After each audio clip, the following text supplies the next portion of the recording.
Today, we're going to dive into two narrations from classical Islamic texts that are, well, they're pretty shocking.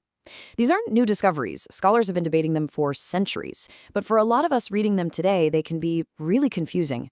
Our goal here is simple: to look directly at what these sources say and try to understand where these incredibly challenging accounts actually come from. So right off the bat, our first narration throws this startling question at us. It comes from an account describing a truly bizarre encounter in the desert. According to this text, the Prophet Muhammad was reportedly mounted all night long by a mysterious group of men. So what on earth is this story about? Let's get into it. And if you thought that was strange, wait till you hear the second one. This one is just as jarring, but it moves from a weird physical encounter to a shocking verbal command. The sources document a moment where the Prophet Muhammad is quoted giving an explicit and frankly stunning instruction to a follower: bite your father's penis. So what could possibly be the context for two completely different but equally startling accounts? Let's find out. All right, so let's start with that first story. It centers on an encounter with a group that the texts call the Al-Zut. The narration lays out this deeply unusual and physically draining event that supposedly happened one night out in the desert. Okay, so let's look at the details here. The source describes these men from Al-Zut as being tall, slender, and dark-skinned. But the most stunning part is the claim that they mounted or rode the Prophet the whole night. The account even wraps up with the Prophet reportedly saying he was left feeling exhausted and in pain from the whole ordeal. I mean, it's just an incredibly bizarre story. Okay, now let's switch gears and turn to our second account.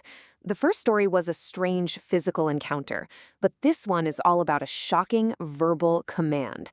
We're going to explore the specific situation that would prompt such a harsh and unusual rebuke. So, picture this. There's a really heated argument going on. One guy insults another by talking his mother's honor, which in that culture, and honestly still today, is a huge deal. According to the text, this is what makes the Prophet step in. But his response is probably not what anyone would have expected. And here it is. This is the rebuke itself. The source gives us the original Arabic and the direct, unfiltered translation: bite your father's penis. And what's maybe even more striking is the part that comes next: and don't use euphemisms. The text makes it clear this wasn't meant to be subtle or metaphorical.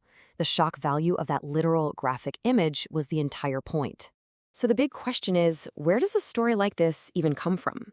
You might be thinking, okay, this has to be from some obscure fringe text, right? Well, not exactly. The source material shows this narration is actually documented in several major classical Hadith collections. And for anyone who doesn't know, Hadith are the collected sayings and actions of the Prophet Muhammad, and they form a cornerstone of Islamic scripture right alongside the Quran. Yeah, take a look at this. This shows just how widely recorded this narration is. It's not tucked away in one obscure book. We're talking about major foundational collections like Sunan Abi Dawud and Musnad Ahmed. You'll also find it in works by Al-Tabarani and Al-Bazar. And, crucially, it shows up in Sahih Ibn Hibban, a famous collection where the compiler made a point to only include narrations he believed were authentic. And that word, authentic, is really the key here. You see, in the study of Hadith, every single narration is graded for how reliable it is. So to really get the weight this story carries, we have to understand what scholars mean when they call a Hadith Sahih. So here's what it means. Sahih is a technical term. It translates to authentic or sound. Now, this classification isn't really about whether the story seems plausible to you or me today. It's almost entirely about the perceived reliability of the chain of people who are said to have passed the story down through the generations, all the way from the time of the Prophet. And the sources showed that it's not just a historical curiosity. Major scholars, both classical ones like Ibn Hibban and even more modern ones like Al-Albani, have graded this narration as authentic. And this wasn't some text they'd tried to ignore or hide. For centuries, theological giants like Ibn al-Athir, an-Nawawi, and Ibn Hajar talked about it in their massive commentaries, analyzing its precise language and trying to figure out its implications. And that really brings us to our final thought. The fact that narrations like these even exist, one about a bizarre physical assault, the other a shocking verbal command, raises a really fundamental question. When your foundational religious text, sourced to classical collections and graded as authentic, contain passages that are so difficult for us to process today, what does it even mean to engage with them?